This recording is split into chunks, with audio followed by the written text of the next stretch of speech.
কেমন আছো? আমি পরোটা পায়েস খাচ্ছি। তোমরা খাবে? তাহলে চলে আসো আমাদের বাড়িতে। হ্যালো বন্ধুরা, তোমরা কেমন আছো? আশা করি সবাই খুব ভালো আছো। মেয়াদের দুষ্টুমি চ্যানেলে তোমাদের সকলকে জানাই অনেক স্বাগত। আজ তোমাদেরকে ভিডিওর মাধ্যমে দেখাবো আমি বাড়িতে কিভাবে চিকেন ক্রিসপি চিলি বানাই, সেটা তোমাদেরকে একটু শেয়ার করি। বোনলেস চিকেন নিয়েছি, সেটাকে একদম লম্বা লম্বা করে পাতলা পাতলা করে কেটে নিয়েছি। তারপরে ধুয়ে তার মধ্যে ভিনিগার দিয়ে মাখিয়ে রেখেছি। তারপরে দেখো আদা কুচি, রসুন কুচি আর এদিকে পেঁয়াজ কুচিয়ে নিয়েছি। পেঁয়াজ পাতা, রসুন পাতা, কাঁচা লঙ্কা আর ক্যাপসিকাম কেটে নিয়েছি। আর কাঁচা লঙ্কার মধ্যে আমি একটু ভিনিগার দিয়ে দিলাম। তারপরে চিকেনটাকে আবার ভালো করে ধুয়ে নিয়ে তার মধ্যে দিয়ে দিলাম একটা ডিম। এবারে আমি ভালো করে মাখিয়ে নিচ্ছি। আর এটা ম্যারিনেট করতে আমার বর একটু সাহায্য করছে। তারপরে দিয়ে দিলাম ময়দা। ময়দাটা দেওয়ার পরে সেটাকে ভালো করে এবার চিকেনের মধ্যে মাখিয়ে নেওয়া হচ্ছে, কারণ এটাকে আগে পকোড়া বানাতে হবে, তাই জন্য। আর ভালো করে কিন্তু ময়দাটাকে মেশাতে হবে। আর এদিকে দেখতেই পাচ্ছ আমি এর মধ্যে সামান্য নুন দিয়েছি, আর কিছু দিইনি। এবার একে একে পকোড়াটা ভেজে নিচ্ছি।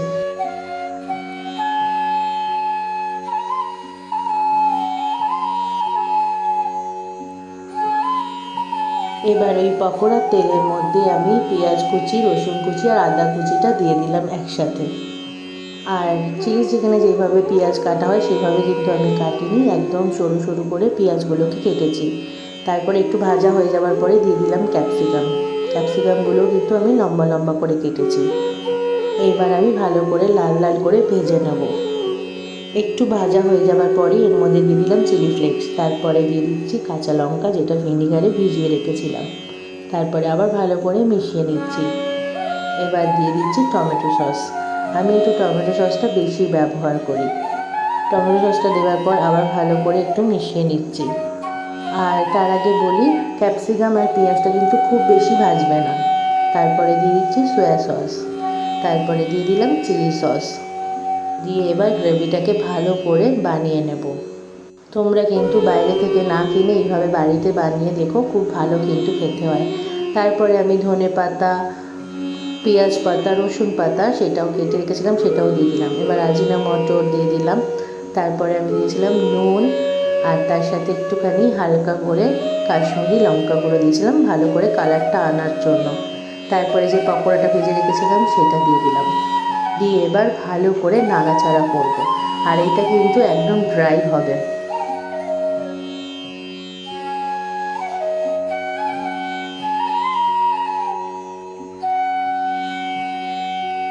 এবার দেখতেই পাচ্ছ সুন্দর একটা কালার চলে এসছে, আর একদম কিন্তু ড্রাই হয়ে গেছে। আর এর মধ্যে কিন্তু একদম জল ব্যবহার করবে না, তাহলে কিন্তু ড্রাই করতে খুব সমস্যা হবে। এইবার ওপর থেকে একটু সাদা তিল আমি ছড়িয়ে দিয়েছি দেখতে ভালো লাগার জন্য। তোমরাও চাইলে ছড়িয়ে নিতে পারো, আর এইভাবে তোমরা বাড়ির সবাইকে বানিয়ে খাওয়াতে পারো। আজ আমার ছোট বোনের বার্থডে, তাই জন্য ওর জন্য একটা ছোট্ট কেক আর একটা ছোট্ট গিফট নিয়ে চলে যাব ওর কাছে। তার আগে দেখাই, এটা গায়ত্রী মাসির নাতির জন্য কিনেছি। আর এটা কুটুসের জন্য কিনেছি, কুটুসের সামনে নিমন্ত্রণ আছে, তাই জন্য। এবার আমরা চলে এসেছি আমাদের ছোট্ট বোনু তিতলির আজকে শুভ জন্মদিন। Happy birthday to you. খুব ভালো থাক তুই, সবসময় এরকম হাসি খুশি থাক। আর ওর ব্যাপারে একটু বলি, আজকে কিন্তু ওর জন্মদিন, তাই জন্য ওর ব্যাপারে একটু বলতে আমার ইচ্ছা করছে। আমি আমার শ্বশুরবাড়িতে আমার বিয়ের আগে থেকেই আসি, আর তিতলিকে আমার চোখের সামনে ছোট্ট থেকে বড় হতে দেখেছি। তোমরা যেই তিতলিকে দেখছো এখন বড় হয়ে গেছে, সে কিন্তু অনেক ছোট্ট ছিল। আর ও আমাকে প্রচণ্ড ভালোবাসে। আর ও যখন ছোট ছিল, যখন আমি আসতাম, ও আমার কাছে নাচ করতো। ও কিন্তু খুব ভালো নাচ জানে, ও একটা বড় জায়গায় নাচ করে। ও ভালো গান জানে, ও ভালো আঁকতে জানে, ওর কিন্তু প্রচুর প্রতিভা। আর ওর মানে ওর একটা আমার প্রতি আলাদা সবসময় আবদার থাকে, সেটা বৌদি হিসাবে না, সেটা কিন্তু একদম নিজের দিদি হিসাবে। আর ও কিন্তু খুব লক্ষ্মী একটা মেয়ে, আমাদের বাড়ির খুব আদরের ছোট্ট মেয়ে। ভগবানের কাছে একটাই কামনা, ওর জন্য ওকে ভালো রেখো, অনেক বড় করো।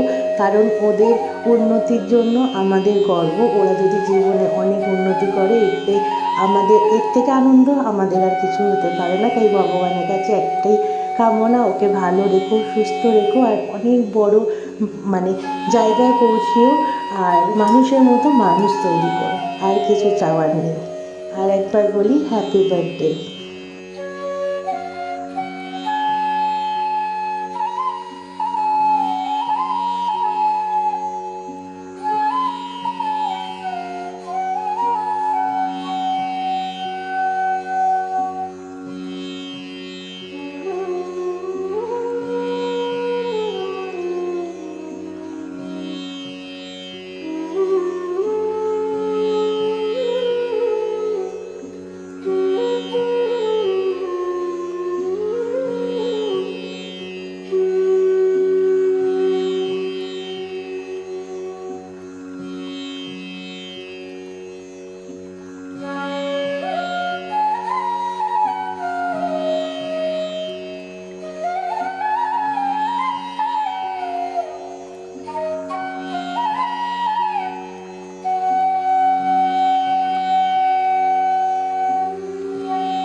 আজ তিতলির বার্থডেতে অনেক আনন্দ করেছি। রাতের বেলা প্রচুর খাওয়া দাওয়া করেছি। খাওয়ার সময় ভিডিও করা হয়নি, কাকিমা প্রচুর খাবার দাবার পাঠিয়েছিল। আজকের মতো ভিডিওটা এই পর্যন্তই। দেখা হবে কালকে একটা নতুন ভিডিওর সাথে। সবাই খুব ভালো থেকো, সুস্থ থেকো। ভিডিওটা ভালো লাগলে অবশ্যই একটা লাইক, কমেন্ট, শেয়ার করো, আর আমাদের চ্যানেলটাকে সাবস্ক্রাইব করো। সবাই খুব খুব খুব ভালো থেকো। টাটা।